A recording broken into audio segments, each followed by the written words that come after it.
Bazı köyler vardır. Haritalarda görünmez ama anlattıkça silinmez. Bazı yerlerde gece çöktüğünde sadece ışıklar değil, insanlar da kaybolur.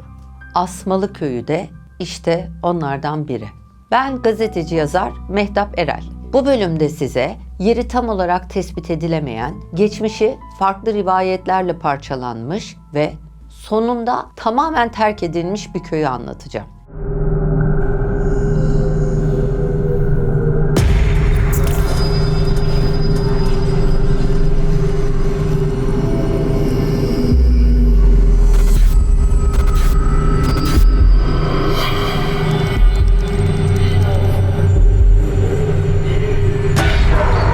Bugün size anlatacağım Asmalı Köyü'nün coğrafi konumuyla ilgili tam bir tanım yapmak mümkün değil. Bunun temel nedeni köyün idari kayıtlarda farklı zamanlarda farklı isimlerle yer alması. Bazı köylerin mahalle statüsüne geçirilmesi, bazı köylerin kayıtlarda isimlerinin değişmesi bunun temel sebeplerinden. Bunlara ek olarak olaylara dair tanıkların anlattığı bilgiler de birbirleriyle örtüşmüyor. Farklı anlatımlarda köy farklı bölgelerde tarif ediliyor. Fakat Asmalı Köyü'nün gizemi elbette bundan ibaret değil. Asmalı Köy'de yaşananlarla ilgili de birden fazla rivayetle karşılaştık. Bugün size farklı zamanlarda farklı insanların yaşadığını iddia ettiği birbirinden değişik olayların bir derlemesini anlatacağım. Elimizdeki anlatılara göre Asmalı Köyü küçük, izole bir köy.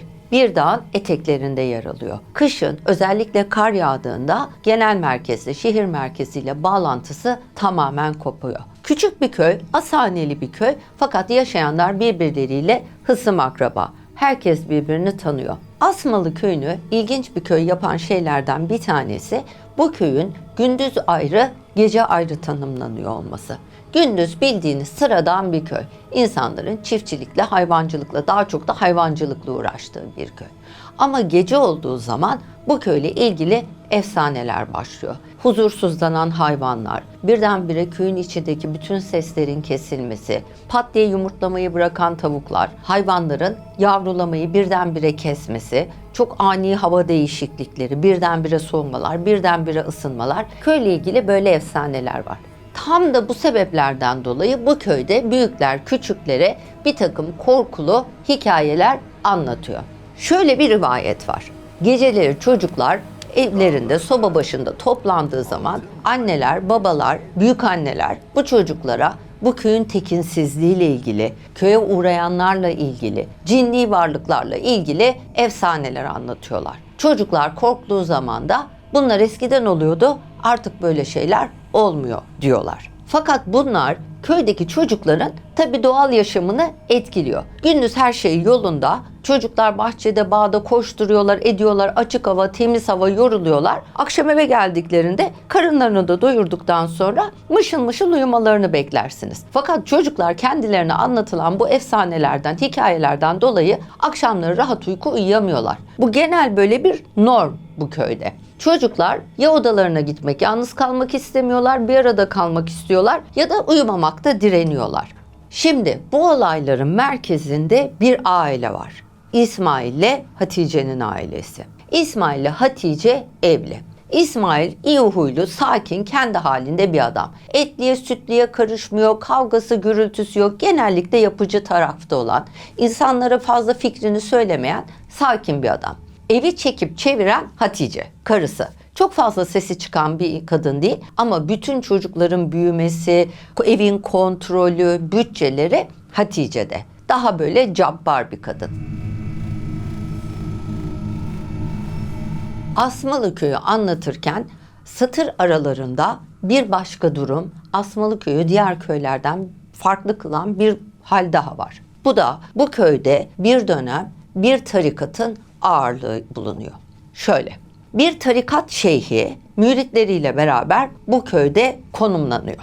Fakat bunlar dini uygulama noktasında kendi kafalarına göre, kendi konfor alanlarına göre bir takım eklemeler, çıkarmalar yapıyorlar. Yani normalde İslam dininde olmayan bir takım uygulamaları kendi konforlarına göre kendilerine adapte ediyorlar. Bunlar ekonomik olarak da bu köyde güçlü bir grup. Dolayısıyla köydeki daha kendi halinde, ekonomik olarak da daha zayıf olan insanların üzerinde baskı kurabiliyorlar. Onları kendilerine katılmakta zorluyorlar. Kendi uygulamalarını dayatıyorlar ve bunlara uymayan insanların ticaretini bozuyorlar, alışverişini bozuyorlar. Hatta şöyle bir sıkıntı bile oluyor. Bunlara uymayan, bu tarikatın uygulamalarını uygulamamakta ısrar eden kadınları iftiralarla köy içinde müşkül duruma düşürüyorlar, zor durumda bırakıyorlar. Oysa ki bu köy böyle bir ihtiyaç içinde bir köy değil. Zaten Müslüman insanların yaşadığı, dinini kendi halinde uygulayan insanların yaşadığı bir köy. Fakat bu tarikat agresif de bir tarikat, bunlara rahat, huzur vermiyor. Bu köyde kendi halinde bir adam var, Hacı Ömer. Hacı Ömer köydeki çiftçilerden bir tanesi, fakat çok aklı başında, düzgün, temiz ahlaklı bir adam. Bu yüzden de köy halkının saygı duyduğu, yaşı da ilerici olduğu için hani itibar ettiği, lafı sözü dinlenen bir adam. Bu adam bu işlerden acayip rahatsız oluyor. Şimdi bunu aklınızda tutun, ben buraya geri döneceğim. Şimdi size Asmalı köyün boşalmasına sebep olan olaylar nasıl başladı onu anlatmaya başlıyorum. İsmail ile Hatice'den bahsetmiştik. Bir gece İsmail uyurken rüyasında babasını görüyor. Kaybettiği, vefat etmiş olan babasını. Rüyasında İsmail çocukluğunda büyüdüğü, yaşadığı evde, babasının, annesinin evinde mutfağa giriyor. Kendisi kendi yetişkin halindeyken görüyor rüyayı. Mutfağa giriyor. Mutfakta yemek yenmiş ve öyle masa bırakılmış gibi kullanılmış tabaklar, bardaklar görüyor. Evin içinde dolaşıyor. Evin içinde garip bir sessizlik hakim. Sanki köy evinde ama dünyanın dışında bir yerdeymiş gibi. Rahatsız edici bir sessizlik var evde. Evin içinde dolaşırken birden arkasından tıkırtılar duyuyor. Arkasını dönmesiyle beraber babasıyla karşı karşıya geliyor. Fakat durum şöyle. Babası olduğundan daha uzun boylu bir adammış gibi İsmail'in karşısında odada köşede duruyor ve İsmail'e bakıyor. Fakat gözleri sanki İsmail'in içinden geçip arkada başka bir noktaya bakıyor gibi. İsmail'e bakıyor fakat İsmail'le göz kontağı kurmuyor. İsmail'le konuşmuyor da. Sadece ona doğru bakıyor. İsmail babasını gördüğüne sevinmesi gerekirken çok huzursuz oluyor rüyasında. Aynı zamanda babasının üstünde normalde görmeye alışkın olmadığı kıyafetler var. Babası böyle cübbeli, sarıklı, imam gibi görünüyor.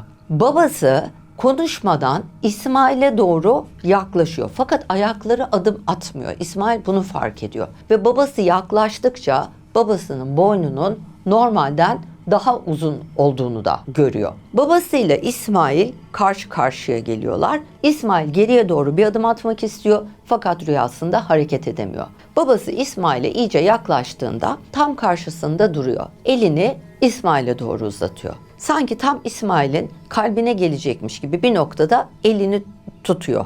Fakat İsmail'in bedeniyle babasının eli arasında boşluk var, dokunmuyor. İsmail şöyle aşağıya doğru baktığında babasının eliyle kendi bedeni arasında bir elektriklenme, bir dalgalanma, sanki orada normal olmayan bir hava olayı yaşanıyormuş gibi bir görüntüyle karşılaşıyor. Bunun üzerine tekrar başını kaldırıp babasına bakıyor. Babası sanki elini İsmail'e tokat atacakmış gibi havaya kaldırdığı esnada İsmail nefes nefese rüyasından uyanıyor. Ve kendini çok rahatsız ediyor. Ya içi şişiyor adamın rüyadan kalktığında. Ertesi sabah olduğunda gördüğü rüyayı gergin bir şekilde karısına anlatıyor. Diyor Hatice, ben babamı gördüm rüyamda ama hiç normal değildi. Acayip rahatsız oldum falan. Hatice çok oralı olmuyor. Fakat aynı gece İsmail ile Hatice uyuyorlar ve Hatice uykusunda ağlamaya başlıyor. Hatice'nin ağlama seslerinde uyanan İsmail dürtüp karısını uyandırıyor. Hatice böyle uyanıyor ama gözlerinden yaşlar akıyor. İsmail'e diyor ki, İsmail biliyor musun rüyamda ben de babamı gördüm. Babam bizim eve gelmişti, kapının önündeydi. Fakat evden içeri girmiyordu. Eşiğin dışında duruyordu. Kapıyı çaldı, kapıyı açtım. Benle konuşmadı. Sanki arkamda bir şeye bakıyor gibiydi. Hatice İsmail'e babasının kapının önünde sanki kendisiyle konuşmaya, ona bir ikazda bulunmaya, bir şey anlatmaya çalıştığını, sanki onu evden dışarıya çıkarmaya çalışıyormuş gibi davrandığını, fakat konuşamadıklarını, ne olduğunu anlamadığını ve içinin çok sıkıldığını anlatıyor İsmail'e. Ve ondan sonra şöyle söylüyor: gördüm İsmail, babamı gördüm, bana bir şeyler anlatmak istiyordu. Bugünden itibaren İsmail'de küçük ama kalıcı değişiklikler başlıyor. Etraftakilerin çok fazla fark etmediği ama kendi karısının elbette dikkatini çeken değişiklikler. Mesela İsmail yürürken bir anda duruyor. Sanki nereye doğru adım atacağını ya da nasıl adım atacağını bilemez gibi kendi kendine durup yere baktığını, sonra tekrar yürümeye başladığını fark ediyor Hatice. Veya Hatice kocasına seslendiğinde dönecek ya, önce kafasının değil, önce bedeninin döndüğünü, sonra başının Hatice'den tarafa döndüğünü ve Hatice'ye efendim demediğini, sanki böyle bir seslenme hiç olmamış gibi yürüyüp gittiğini fark ediyor. Kocasında fark ettiği bu tip değişiklikler Hatice'ni acayip rahatsız ediyor ama sesini çıkarmıyor. Aynı hafta içinde köyde, başka hanelerde de benzer olaylar yaşanıyor. Başka insanlar da hep ölmüş yakınlarını görüyorlar rüyalarında. Herkes birbirine bunu anlatmaya başlıyor. Bu ölmüş yakınları sanki onları bir şey için ikaz etmeye çalışıyor, fakat hiçbiri konuşamıyor. Sadece geliyorlar, görünüyorlar. Herkes gördüm diyor. Ve tıpkı başta anlattığımız o efsanelerde olduğu gibi hayvanlar geceleri köyde huzursuz olmaya, aynı yöne bakmaya başlıyorlar. Hayvanlar çoğalmayı bırakıyorlar, tavuklar yumurtlamayı bırakıyor, köye kıtlık gelmeye başlıyor.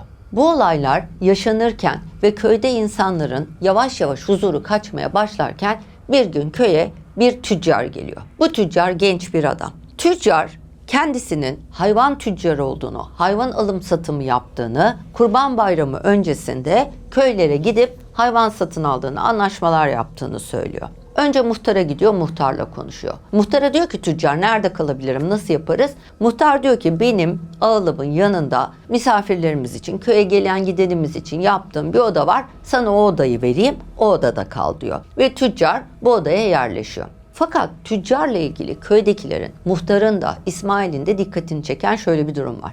Şimdi bu tüccar şimdi köye niye geldi? Ticaret yapmaya. Dolayısıyla köydeki insanlarla sosyalleşmesi gerekiyor. Fakat tüccar çok uzak duruyor, mesafeli duruyor. Daha çok böyle bir gözlem halinde gibi. Ve anlayamıyorlar. Hatta muhtar İsmail'e diyor ki, iyi ki diyor bizim evin yukarısındaki o ağlının oradaki odayı verdim. Gözümün önünde dursun. Bu adam bunun ne olduğu belli değil. Böyle tüccar mı olur, böyle ticaret mi olur? Kimseyle konuşmuyor diyor İsmail'e. Bir gece İsmail sabaha karşı huzursuz bir şekilde uykudan uyanıyor. Bir bakıyor karısı yanında uyumaya devam ediyor. Ama böyle içinde bir sıkıntı, bir bunalmış, yatak odasının camına gidiyor. Camdan dışarı bakmaya başlıyor. Fakat bakarken birden garip bir görüntüyle karşılaşıyor. Çaprazında aşağıda, yani ağlın yanında tüccarın kaldığı odanın penceresinde bir görüntünün kendisine doğru bakmakta olduğunu fark ediyor. Sanki yüzünü net göremiyor ama görüntü şöyle, sanki tüccar da tam o saatte pencereden dışarı bakıyor ve İsmail'i izliyor gibi bir görüntü. İsmail bu görüntüden çok rahatsız oluyor. Arkasını dönüyor. Arkasında karısını ayağa kalkmış odanın kapısının önünde kendisine bakarken görüyor. Fakat karısında normal olmayan bir hal var. Karısı sanki İsmail'in üzerine atlayacakmış gibi hafif kambur, kolları böyle önde, üstünde gecelik olduğu halde ve o ayazda anlaşılmaz bir şekilde hiç üşümeden yüzünde çirkin, pis bir gülümsemeyle İsmail'e doğru bakıyor. Ve birden İsmail'e doğru koşmaya başlıyor. İsmail ne oluyor Hatice falan demesine kalmadan Hatice İsmail'in üzerine atıp İsmail'in yüzünü gözünü yırtıyor. Şimdi bu gece sadece bu olay olmuyor. Bu gece birkaç tane olay yaşanıyor. Bu İsmail'le karısı Hatice bu boğuşmaları esnasında dışarıdan sesler, çığlıklar gelmeye başlıyor. Koşarak İsmail karısına dur hele falan diyor, dışarı çıkıyor. Dışarı çıktığında karşıdaki evlerden bir tanesindeki bir kadının, komşularından birinin çığlıklar attığını, yetişin yardım edin ölüyoruz diye bağırdığını duyuyor. Köyden diğerleriyle beraber komşuların evine giriyorlar. Zavallı kızının cesediyle karşılaşıyorlar. Fakat bu ceset normal bir şekilde durmuyor. Ceset yatakla duvarın arasında yan böyle dönmüş, yere düşmüş gibi. Fakat yüzü, vücudunun ve yüzünün ön kısmı duvara yapışmış bir şekilde yatakla duvar arasında preslenmiş gibi böyle dümdüz yatıyor. Anlayamıyorlar ne oldu. Hemen jandarmaya haber veriliyor. Ortalık ayağa kalkıyor. Jandarma geldiği esnada aynı anda başka bir evden bir çığlık daha yükseliyor. Hep beraber canlarında jandarmada olduğu halde diğer eve gidiyorlar ve burada bir kadının bebeğinin hayatını kaybettiğini görüyorlar. Fakat burada normal olmayan bir durum var. Beşiğinde buldukları bebeğin ağzının içinin çamur olduğunu görüyorlar. Bu işten acayip tabii işkillenen jandarma doğal olarak bebeğin annesini babasını da tutukluyor. Çünkü küçücük bebeğin ağzı niye çamur dolu olsun? Ve o gece olaylar bu şekilde ortalık kalkıyor, iniyor. Aynı anda birkaç evde ölümler olunca. Sonrasında ortalık biraz yatışacak gibi oluyor. Fakat aynı gece bir vaka daha yaşanıyor. Muhtarın ağılı alev alıyor. Muhtarın ağılının alev almasıyla birlikte o ana kadar ortalıkta durmayan, nerede olduğu belli olmayan Hatice birden nereden çıktığı anlaşılamaz bir şekilde çıkıp köy meydanına doğru koşmaya başlıyor. Hatice koşuyor, İsmail de onun arkasından koşuyor tabii karısını yakalamak için. Fakat Hatice meydandan dönüyor, ağıla doğru, yanan ağıla doğru koşmaya başlıyor. O esnada insanlar ağıldaki yangını söndürmeye çalışıyorlar. Fakat oradaki samanlar vesaire alev aldığı için söndürmekte çok zorlanıyorlar. Ve Hatice çıplak ayak üstünde gecelikle yanan ağıla giriyor. Kimse Hatice'yi dışarı çıkaramıyor ve Hatice de o gece diğer vefatlarla birlikte yanarak hayatını kaybediyor. Bu köyde bir gecede birbirinden tuhaf şekilde 3 ayrı ölüm yaşanıyor. Bundan sonraki süreçte tabii jandarmalar geliyor gidiyor, köyün içinde bir hareket. Fakat tüccarda hiç hareket yok. O böyle hiç aynı odasında duruyor. Kimseyle konuşmuyor, istifini bozmuyor. Fakat çok büyük gerginlik var köyün içinde. Ve insanlar tabii bu işten çok tedirgin de oluyorlar bir yandan. Çünkü normal bir şey de değil bu olanlar.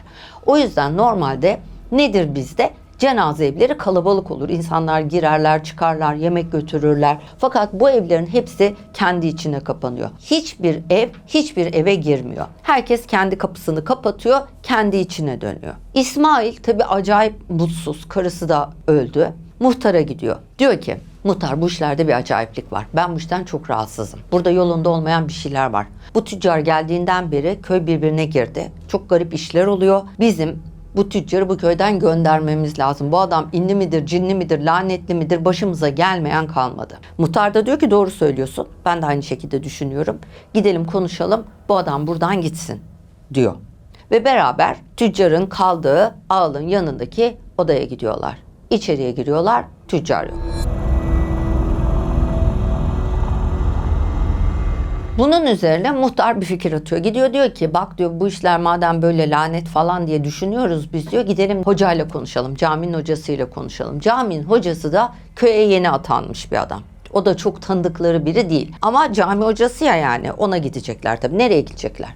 Camiye doğru yürüyorlar. İçeriye giriyorlar. Cami hocasını mihrabın önünde ayakta dikilmiş böyle kendi kendine dururken buluyorlar. Yanına doğru yürümeye başlıyorlar. Olanı biteni anlatacaklar. Fakat İsmail zaten asabı bozulmuş, her şeyden işkillenir halde gözü cami hocasının ayaklarına takılıyor. Ayağında ayakkabıyla camide olduğunu görüyor. Tam muhtar konuşmaya başlayacak, İsmail atılıyor söze. Diyor ki hocam diyor hayırdır diyor ayakkabıyla mı girdin camiye diyor. Cami hocası hemen tedirgin oluyor. Diyor ki bunlar diyor benim diyor deri ayakkabılarım sadece camide giyiyorum bunları dışarıda giymiyorum ben diyor. İsmail bir şey demiyor ama böyle bir hoşuna gitmiyor yani bir hoşlanmıyor olandan. O esnada cami hocası hemen konuyu değiştiriyor. Diyor ki olanların bitenlerin farkındayım. Niye buraya geldiğinizi de tahmin ediyorum. Köyümüzde bir uğursuzluk var. Köyümüze musallat oldular. Ben diyor herkese evlerinize koymanız için muskalar hazırlayacağım. Siz diyor muhtarla beraber muskaları hanelere dağıtın. Ama hiç kimse içine açıp bakmasın muskaların. Akşamları da camiye gelmeyi bırakın artık böyle olur olmaz saatlerde. Herkes evine çekilsin. Herkes Kur'an okusun. Benim dediğimi yapın. Köye lanet bulaştı. Köyümüzü musallattan kurtaracağım ben diyor. İsmail'le muhtar tamam diyorlar. Sen diyorlar biz senden muskaları alırız diyorlar. Çıkıyorlar oradan. Aradan birkaç gün geçiyor. Bu arada tabii yaşananlardan sonra da köyde bir gerilim oluştuğu için köyün yarısı köyü terk ediyor.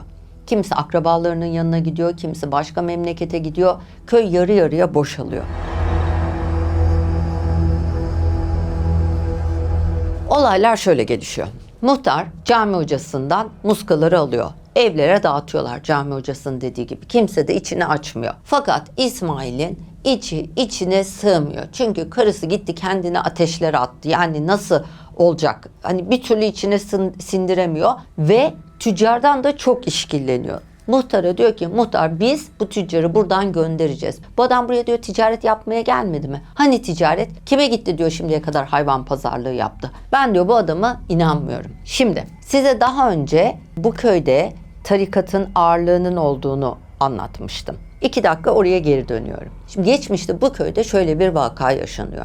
Tarikat iyice elini dişini bu köyün halkını, insanına geçirmeye başlayınca Hacı Ömer köydeki kendisi gibi düşünen, normal kendi halinde Müslümanları bir araya topluyor. Diyor ki bizim Allah'a olan inancımızı yerine getirmemiz için, dinimizin gereklerini yerine getirmemiz için başımızda bir çobana ihtiyacımız yok. Bu insanlar kim? Bunların ne yaptığını zaten belli de değil. Kur'an'da yeri de yok. Bunlar bizim başımıza bela oldu. Bunları buradan göndereceğiz diyor Hacı Ömer. Bunun üzerine köy halkı da zaten illallah etmiş, yaka sikmiş durumdalar. Tamam diyorlar ve o dönem gerçekten sanki böyle Fransız devrimi gibi bir vaka yaşanıyor köyde. Köy halkı ekonomik olarak da, pozisyon olarak da azınlık ama kendilerinin üzerinde bir hakimiyet kurmaya çalışan bu tarikat mensuplarını bir araya gelip köyden atmaya kalkıyorlar. Şöyle yapıyorlar bunu da. Bir imam var bu tarikatın başında. Bu imamın kaldığı eve gidiliyor, ev basılıyor. İmamı öldürmekle tehdit ediyorlar. İmam kendi cemaatini toplayıp köyü terk etmek üzere Hacı Ömer'e ve etrafındakilere söz veriyor ve bunlar hızla köyü boşaltıyorlar. Fakat rivayet o ki bu tarikat köyü boşaltmadan önce beddualar ediyor, lanetler ediyor, büyülerle, muskalarla bu köyü lanetliyor.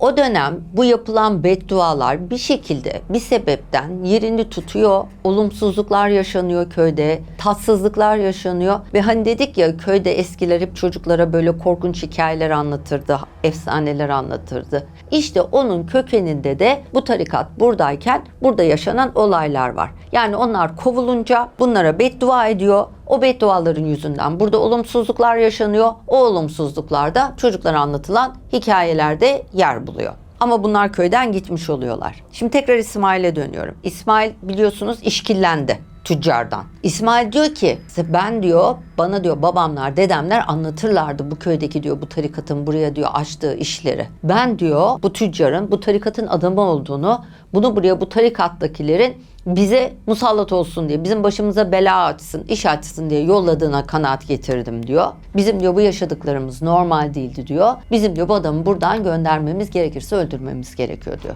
Muhtar da ikna oluyor. Ve bu fikirlerini paylaşmak üzere tekrar cami hocasıyla görüşmek üzere yanlarına köyde kalmış olan birkaç kişiyi de toplayıp camiye gidiyorlar. Camiye giderlerken yol esnasında köye sis iniyor. Ama normal de değil. Yani önlerini görmüyorlar. Birbirlerini görmekte zorlanıyorlar. Sadece caminin yolunu bildikleri için camiye doğru gidiyorlar. Fakat aynı anda o camiye doğru gittikleri yolda sağdan soldan evlerin kapıları çarpmaya, evlerin pencereleri çarpmaya başlıyor. Ve aynı anda sisin gerisinden sanki evlerde bunların bütün vefat etmiş akrabaları, yakınları kim var kim yok çığlıklar atmaya, bağırmaya, ağlamaya başlıyor. Herkes sanki bütün vefat etmiş yakınları onlara sesleniyormuş gibi sesler duyuyorlar. Hatta bir ara muhtar dönüyor İsmail'e bakıyor. Hani ben duyuyorum sen de duyuyor musun diye. İsmail muhtarın omzuna eliyle dokunuyor. Korkma muhtar kaybedecek neyimiz kaldı diyor. İsmail, muhtar ve yanlarındaki birkaç kişi daha camiye geliyor, camiden içeri giriyor. Camiden içeri girmeleriyle birlikte caminin ahşap kapısı gürültüyle kapanıyor. Ve dışarıdaki sis sanki caminin etrafını sarmış gibi pencerelerden hiçbir şekilde dışarısı görünmez oluyor. Mihraba doğru yürüdüklerinde adamların fark ettiği şu: mihrabın önünde hoca, hocanın karşısında da tüccar, hayvan tüccarı karşılıklı sanki namaza oturmuşlar gibi karşılıklı dizlerinin üstünde oturmuşlar, konuşmadan birbirlerine bakıyorlar.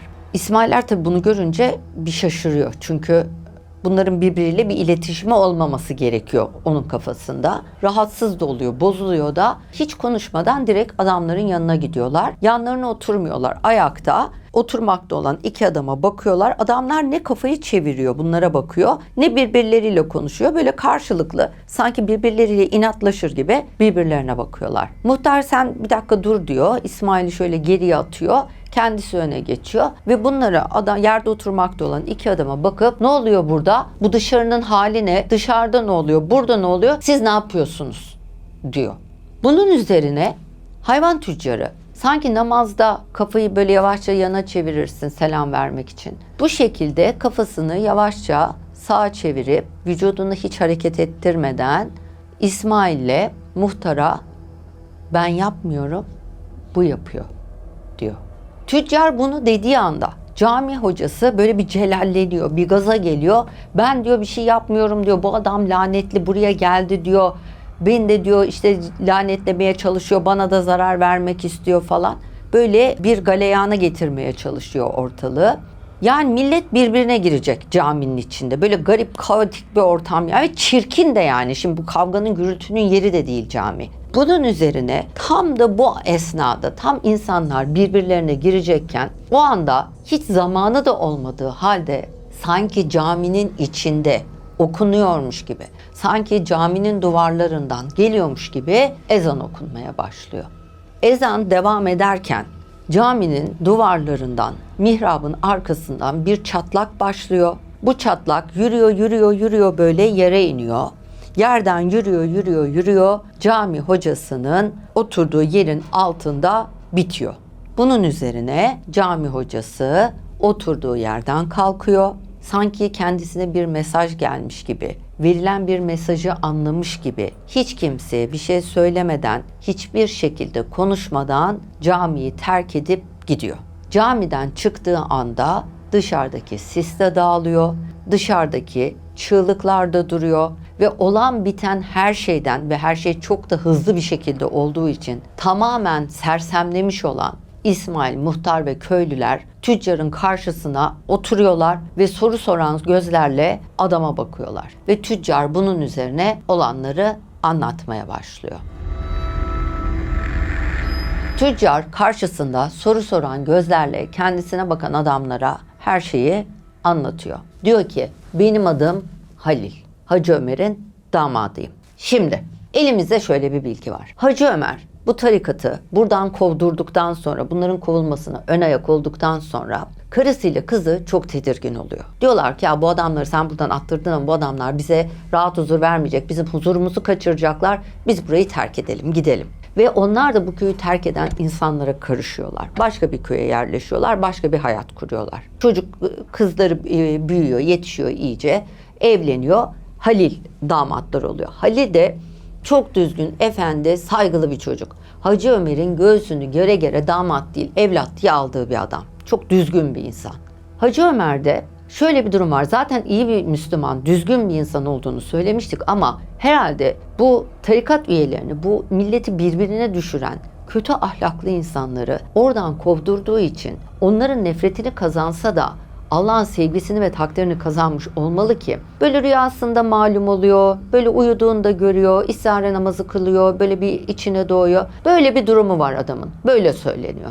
Ölmesine yakın bir gece rüyasında bu tarikattan birilerinin bu köye yine musallat olacağını, bu köyde çok büyük felaketler, üzüntüler yaşanacağını, bu köyün halkının ızdırap çekeceğini, birilerinin öleceğini, hatta bunlara bebeklerin bile dahil olduğunu, ölümlere bebeklerin bile dahil olduğunu rüyasında görüyor. Malum oluyor Hacı Ömer'e. Ve bunun üzerine çok sevdiği, evladı gibi güvendiği damadını yanına çağırıyor. Diyor ki, bak oğlum, biz bunları yaşadık.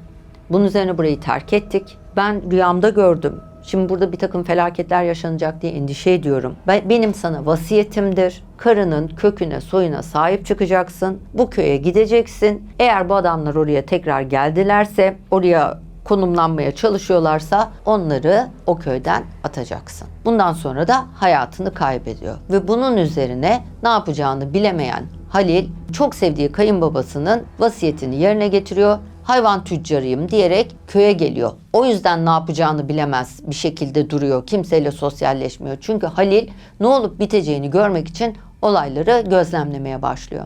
İmamın davranışlarından, hareketlerinden Halil işkillenince kendisiyle yüzleşmek üzere camiye gidiyor. İmamla konuşurlarken imamın yaptığı uygulamaların, namaz kılma şeklinin, dua ederken ki yaptığı hareketlerin çok İslam'ın şartlarına uymadığını tespit ettiğini, kendisiyle ilgili kafasında soru işaretleri olduğunu, ne yaptığını sorduğu esnada aralarında bir tartışma yaşanıyor. Caminin hocası kendisine önce hesap mı vereceğim diyor. Sonra böyle şeytani bir şekilde onu kendi yanına çekmeye çalışıyor. Diyor ki ya sen ne karışıyorsun? Sen buralı bile değilsin. Biz buralara yerleşeceğiz, buralara el koyacağız. İnsanlar gidiyorlar.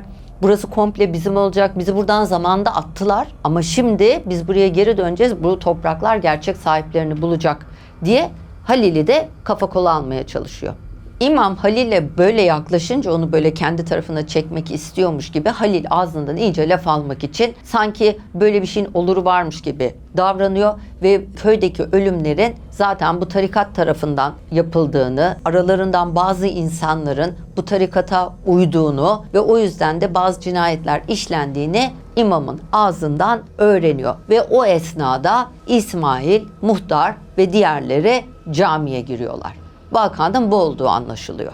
Caminin içinde aniden başlayan ezanla beraber mihraptan yürüyen çatlağın kendi altına, kendisine gelmesiyle herhalde Allah korkusunun devreye girmesi üzerine camiyi terk eden imamdan 3 gün boyunca haber alınamıyor.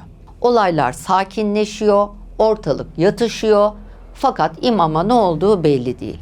Bu esnada köyde evlerin az ilerisinde çok kullanılmayan, daha önceden kullanılmış fakat sonradan bırakılmış derme çatma bir ahır var. Buradan çok kötü böyle leş kokular gelmeye başlıyor. Muhtar İsmail'in yanına geliyor. Kimse yanaşmak istemiyor. Zaten herkes gergin. Muhtar diyor ki gel gidelim şuraya bir bakalım. Buradan bir kokular geliyor, ne oluyor? İsmail ile muhtar ahıra gidiyorlar.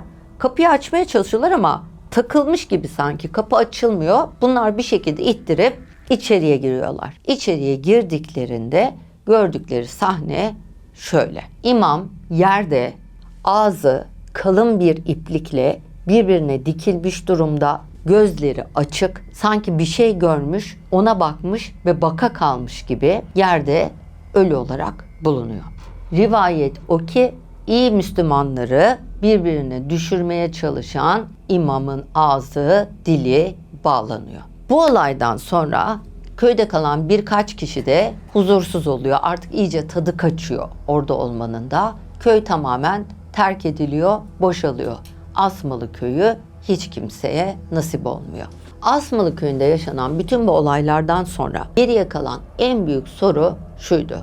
İmam bu ahıra nasıl girmişti? Ağzı nasıl dikilmişti? Bu soruların cevabı Asmalı köyünün karanlıklarında kaldı.